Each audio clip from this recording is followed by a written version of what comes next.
They have killed 3 persons in a house. That was the starting of the massacre. Yes. So as that happens, then we were afraid. And that was at my own personal area. They were 4 in numbers. And they are Fulanis. I saw them closely.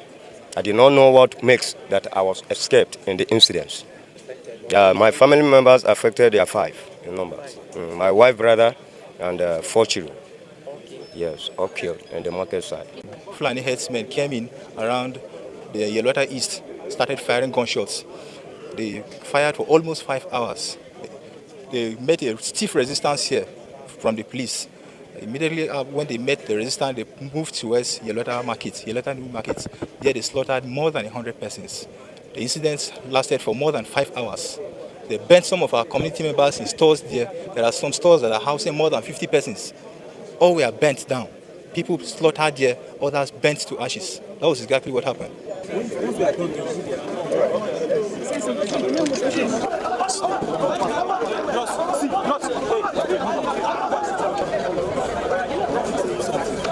See, when one incident happened, hundreds of incidents have been prevented that are not known to the public. So that this happened does not mean that we have not been deploying. We have actually been deploying. We've been working together with the military and with other security agencies to ensure that this reign of impunity of these criminal elements ends, and we are committed to this.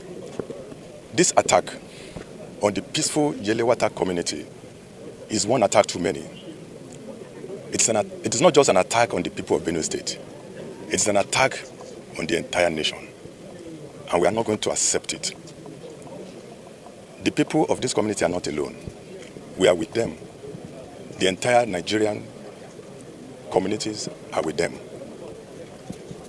A day will come when these bandits will come to operate as they used to, and they will never return. That day is drawing nearer. I can assure you that we are committed to fight this battle and win this war. My appeal to the community is to cooperate with us. They know their environment more than anyone else. They should give us information. They know the strangers. They can recognize strange movements. They can see the signs that warns that there is an impending danger. They should please give information to us. And I want to assure them that any information given to our commanders on ground will be treated with utmost confidentiality. To come here and see the communities, to also commiserate with His Excellency, the Governor of Benue State, and the good people of Benue State. Like the IGP mentioned, this is one too many killings. We are tired of innocent souls being killed, and we're here to ensure that we address such. From now, I'll be going to see my commanders, and we have to change our strategy. We're going to look inward and see how we can address it. But like we mentioned, we cannot do it alone without the community, without the state. We need everybody to be part of it. We understand that even before now, we used to have, even within us, people that compromise and give information, because going around, you see the way some of the burnings were made, they were targeted, and which means they had insiders. And so I've discussed with the communities, the traditional rulers, with the clergy, for us to work united. There have been some issues on trust, and that we're going to address. For us, like I said, we want this to be the last one that will happen. We're going to go all out to ensure that we address it. We have put in measures in other places, and it has worked. Here, it's not going to be different. I want to assure Nigerians that not only Benue State, all over the country, we are determined, based on the mandate of Mr. President, to ensure that we restore peace and tranquility within our country. But we need Nigerians to support us. We must work together as a team. We've also had the information that sometimes some of these people come across borders. Wherever it is they're coming from, we're going to go after them and take them. So we must take the battle to them, not waiting for them to attack. And that's one I think is very, very critical. Tomorrow, hopefully, I will also want to proceed to Nasarawa State to see His Excellency, to be able to, because the borders are actually very critical to the success of what we're doing. For the youths, please don't give up. This is our country. We can never, ever give our country up for anything. And this madness must stop, and it will end. Once again, my heart goes out to this community of mine in the state and the entire local government and then the entire citizenry of the state. This is a killings uncalled for. Whatever thing it is, it's quite unfortunate that this kind of a carnage, this kind of killings, persists. the presence of the Chief of Staff, Chief of Defense Staff, and the IGP mean quite much to me, and definitely the people as well. The moment they heard of this, they called from Abuja same day, and they had condoled with us. The president himself is quite touched. Again, the presence of the two here this afternoon, it's quite reassuring to our people. As the community elders and the traditional rulers were giving a positive nod for their very prompt response, I know we remain very hopeful that this kind of a devastating occurrence would not happen, not only within the local government, but around the state. We've gained their own assurances of the support. Already, we now have an increased presence of different teams and squads. And that is going to create a huge difference. They've been to the sites, we've all been there, we've seen how inhuman it is. Each person is touched. It remains our prayer and resolve that this kind of a touchdown never happens. So guys, let's quickly take a look at what is happening in Nigeria. There have been a lot of protests, even after that protest for the first day. Other Nigerian celebrities, they've been doing solo protests. Some people have just been coming together in smaller group protesting. But see, if I am to advise, I would say Nigerians, everybody should, hit the streets.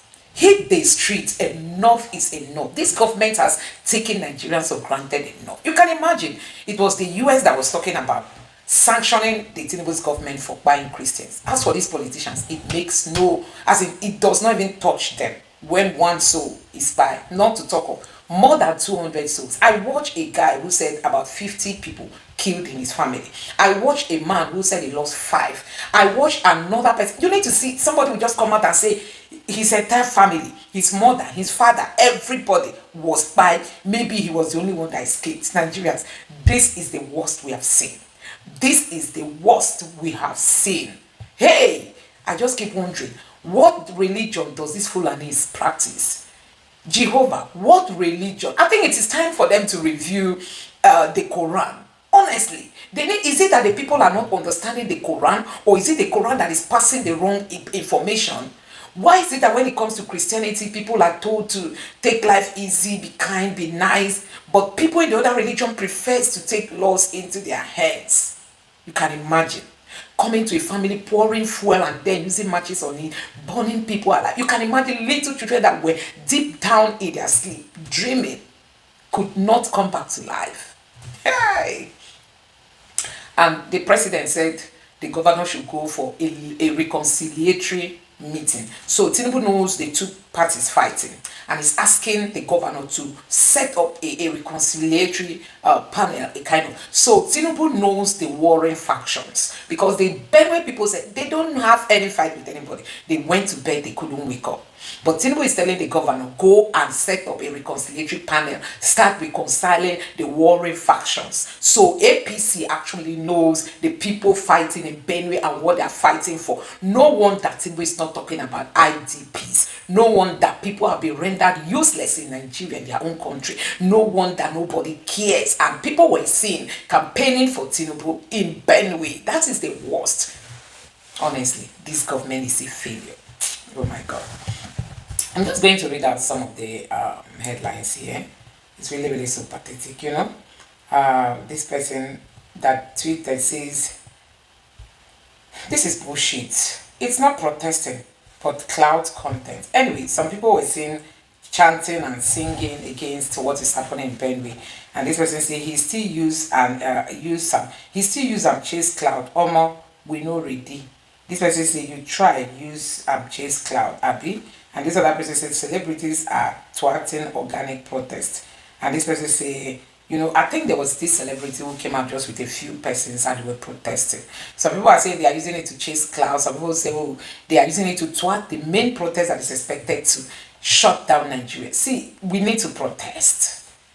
It is constitutionally backed. We need to protest. That's the only way to register our anger. We need to protest. The Tinubu's government has failed Benin people. They have failed Nigerians. Honestly, it's really so sad that somebody can just go to bed and will never wake up again because you are from Nigeria. Can you imagine?